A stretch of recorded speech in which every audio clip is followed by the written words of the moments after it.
नमस्कार मैत्रिणींनो, कशा आहात? परमेश्वराची भक्ती करत राहा, खुश आणि आनंदी नक्कीच राहाल. मैत्रिणींनो, मी आज तुम्हाला एक असा उपाय सांगणार आहे की त्याच्यामुळे एक साथ तुमच्या दोन मनोकामना पूर्ण होतील. काय करायचं? एक जायफळ घ्यायचं.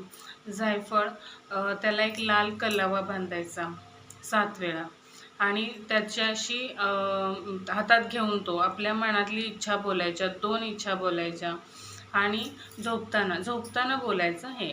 अगदी आपण सगळं कामावरून आपण गादीवर गेलो आणि झोपणार आहेत, असं नाही की मोबाईल वगैरे बघायचा.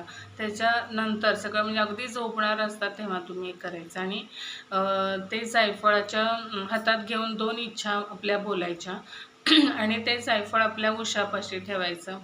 उठल्यानंतर आंघोळ वगैरे करा आणि ते जायफळ शुक्रवारच्या रात्री हा उपाय करायचा आणि शनिवारी हे जायफळ घेऊन आंघोळ वगैरे करून जायफळ घेऊन आपण शिवमंदिरामध्ये जायचं आणि तिथे बसून आपल्याला त्याच 2 इच्छा परत बोलायच्या आणि ते जायफळ तिथेच ठेवून द्यायचं. म्हणायचं, भोलेनाथा महादेवा, आता हे सगळं तुमच्याच हातात आहे आणि तुम्हीच हे पूर्ण करून घ्या आणि तिथून निघून यायचं.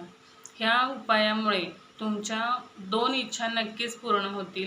समजा तुमचे ग्रह काहीतरी विपरीत चालत असतील तर तुम्ही परतच्या शुक्रवारी करा. पण 3 वेळा असं केलं तर 101%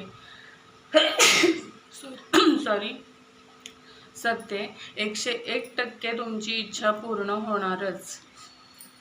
नमस्कार.